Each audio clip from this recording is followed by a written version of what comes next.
When I first began filling out my Yale application in September, I was instantly drawn to one of the short answer questions. What do you wish you were better at being or doing? It's not the most original question. I'm fairly certain that I once encountered it in an American Girl magazine in a quiz when I was a little kid. Back then, I probably would have said something along the lines of making friendship bracelets or singing like the Cheetah Girls, those oh so important life skills. However, by my senior year, my answer had changed. I wish I was better at playing sports. I completely lack athletic ability, which has caused me insecurity and a little bit of suffering throughout elementary and middle school. It was strange writing those sentences, being the kind of person who likes complicated vocabulary and depth, thanks to my love of reading. However, I quickly saved and logged off, having convinced myself that a 2-sentence answer with all the complexity of a bowl of cereal merited a break and a snack. At the time, that question had seemed stupid and kind of pointless. Really, who cares if I can't play soccer? But when I think about it, my complete ignorance of sports as entertainment and my inability to play any sport at any time, at any place, no matter how cool my sneakers are, affects who I am this very day. And believe it or not, it all started with this ridiculous game of kickball in the first grade. I still remember it now. It was freezing outside. Christmas was near, and all of my classmates and I were really antsy. My first grade teacher thought that a kickball game in the gym would be a great way to relieve the tension and make us sit down and learn something, even though Christmas was only a little while off. So she took us down to the gym, and she renamed the kickball game Ice Ball to make it holiday themed. She called each of the bases after a winter-themed animal. So first base became the penguin base, second base became the polar bear base, and third base became the reindeer base. After completely destroying the 1-2-3 base logic of the game of kickball, my teacher then went on to allow us to pick our own teams, which then destroyed the fun as well, because guess what? All anybody cared about was who could kick the farthest and run the fastest. Neither of those two people were me. I wasn't even equipped for gym that day. I was in a dress and shoes. I remember it still. But still somewhat unaware that my team actually wanted to win once we had ourselves all sorted out, I lined up in the very front of the line to kick with my 2 best friends. So it's my turn. I'm a little nervous that I'm going to do something stupid and embarrassing. But I get behind the base, I take a deep breath, I pull my foot back, and when that ball comes my way, I kick it as hard as I possibly can. And, to my amazement, it leaves the ground, it goes up, and it starts traveling right back into the arms of that same little kid who pitched it to me in the first place. So, I, being really shocked that it managed to leave the ground and that I wasn't face flat on the floor or anything like that, started running. Not to first base, but to the reindeer base on the opposite end of the gym.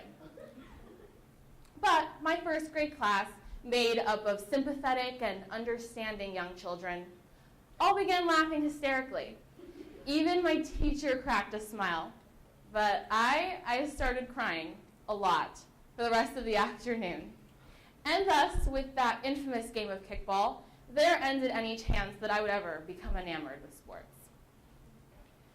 Fast forward 3 years, and things changed. My parents picked up and moved to a new house in a new area. I began at a new elementary school, Spring Ridge Elementary. And within a year, I had established and cultivated a brand new identity for myself. I was going to be the girl who reads a lot. Yeah, my classmates thought that my love of reading was very strange, regarding me like that eccentric old librarian in chapter books who likes to sleep on books instead of pillows. But what those kids didn't understand was that my love of reading distracted me from my hatred of sports. Think about it. If Nancy Drew can uncover stolen treasure without running laps around a gym, and if Hermione Granger can brew a polyjuice potion without scoring the winning soccer goal, then I could totally achieve things without a gold medal. And this idea carried me forward. Conversely, my dislike of gym class encouraged my love of reading. After a particularly terrible gym class where I was picked last for teams, well, that happened every gym class, or I accidentally scored for the opposing team in hockey, which I did twice. I'm not good at hockey. I found books to be more than an adequate comfort, at least until I could go home and hug my mom. I still remember an art class that I once had. Art was my favorite special of the week. I love art in addition to reading. I was sitting at my table working on my art project when one of the most athletic boys in my class asked me why I didn't like watching football. I didn't know what to say to him, to be honest, other than in my mind, I didn't like television, and I didn't like football, so it made no sense to me to put them together. It'd be like mixing Brussels sprouts and broccoli at the same meal, and it wasn't going to happen. Also, to me, watching football had always seemed like reading a very repetitive book with little substance. So the same characters do the same thing in every single chapter, with the occasional battle that leads in the death of a beloved protagonist. And then it all just repeats. But, afraid that I would sound nerdy or stupid, I quickly made something up, mumbling incoherently about not caring, and turned back to my art piece, my cheeks red. And so, in that moment, my aversion to sports made me doubtful, because I knew in that boy's eyes I was nothing short of strange. And that hurt. I once had a history teacher who was a great lover of athletics. We've all had one. He has posters of the Pittsburgh Steelers all around his room, and he has a basketball net on his door. And even though he was kind and understanding, I never quite connected with him. But he was nice. I really liked him anyways, because unlike the other kids in my class, he was pretty understanding. However, when he taught history, he would use sports allusions. And by this, I would mean he would talk about the Civil War, and he would refer to a triumphant battle as a touchdown. And I would quickly rifle through my pocket dictionary to figure out, A, what is a touchdown? B, what does a touchdown entail? And C, why is it being used to refer to the death of millions of soldiers? I had no idea. But, aided with some whispered comments from my best friend, and of course my trusted pocket dictionary, I began to catch on. A touchdown equaled triumph. If you were tackled, you were in a battle. And if you struck out, you were probably either injured or most likely dead. Sometimes I was a little iffy on that. But despite my original confusion, I left that history class with a full understanding of every battle, from the American Revolutionary War to the Civil War. And so, in that case, my lack of athletic knowledge actually made me a better learner, because it taught me to make connections, and it taught me to be resourceful, even if that meant talking a little bit in class. Even before that history class, I was a pretty good student, because in my family, academics came first, and I knew that. While other kids in my class left school to go to practices until late at night, I came home at 3 o'clock, and I had my homework done by 5, and it was perfect. My dad and I would go over the math concepts I learned in school on the couch, and then I would read my guided reading books to my mom afterwards. Watching my friends run 6-minute miles and do 100 sit-ups in a minute, it made me desperately want to be good at something.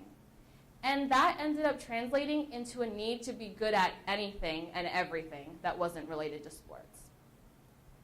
So I hated math, but I studied really, really hard for it anyway. I tried to get hundreds on every quiz. I did all my homework. We had a cow's eye dissection in the 4th grade. It was beyond disgusting. It made me nauseous.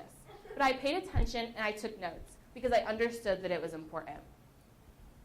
Just like my friends would stay out late at night at sports practices, I would stay up late at night studying until I could barely hold my eyes open. And so that academic success, which grew and grew from elementary to middle school to high school, made me feel better about who I was, to the point of where I learned to look at my friends' trophies and medals and awards and realize that maybe I wasn't as inferior to them as I had originally thought. It was that academic success which brought me back to my Yale University application. But having reconsidered what my lack of athletic ability has done to my life, I won't be submitting that answer to that short answer question that I did in the beginning.